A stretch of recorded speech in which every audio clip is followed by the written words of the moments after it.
भाइयों और बहनों नमस्कार। मुझे आज भी याद है 20 साल पहले डॉक्टर मनमोहन सिंह जी प्रधानमंत्री थे। तब संसद में मनरेगा कानून आम राय से पास किया गया था।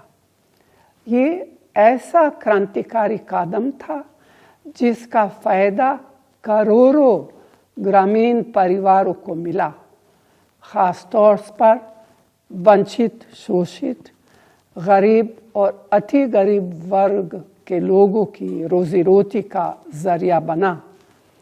रोजगार के लिए अपनी माटी, अपना गांव, अपना घर परिवार छोड़कर पलायन करने पर रोक लगी। रोजगार का कानूनी हक दिया गया, साथ ही ग्राम पंचायतों को ताकत भी मिली। मनरेगा के जरिए महात्मा गांधी के ग्राम स्वराज के सपनों के भारत की ओर एक ठोस कदम उठाया गया। पिछले 11 सालों में मोदी सरकार ने ग्रामीण क्षेत्रों के बेरोजगार, गरीबों और वंचितों के हितों को नज़रअंदाज कर मनरेगा को कमज़ोर करने की हर कोशिश की। जबकि कोविड के वक्त ये गरीब वर्ग के लिए संजीवनी साबित हुआ। लेकिन बहुत अफसोस की बात है कि अभी हाल में सरकार ने मनरेगा पर बुलडोजर चला दिया।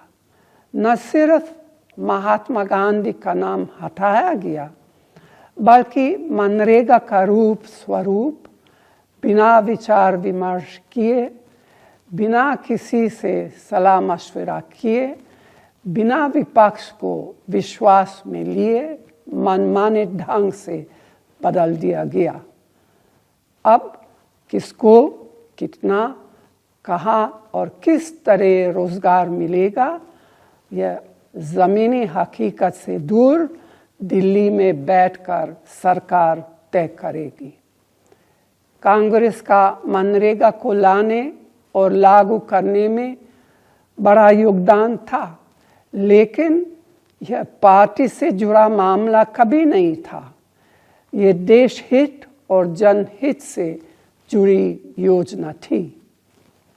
मोदी सरकार ने इस कानून को कमज़ोर करके देश के करोड़ों किसानों, श्रमिकों और भूमिहीन ग्रामीण वर्ग के गरीबों के हितों पर हमला किया है।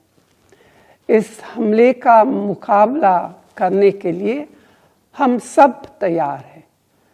20 साल पहले अपने गरीब भाई बहनों को रोजगार का अधिकार दिलवाने के लिए मैं भी लड़ी थी। आज भी इस काले कानून के खिलाफ लड़ने के लिए प्रतिबद्ध हूँ। मेरे जैसे कांग्रेस के सभी नेता और लाखों कार्यकर्ता आपके साथ खड़े हैं। जय हिंद।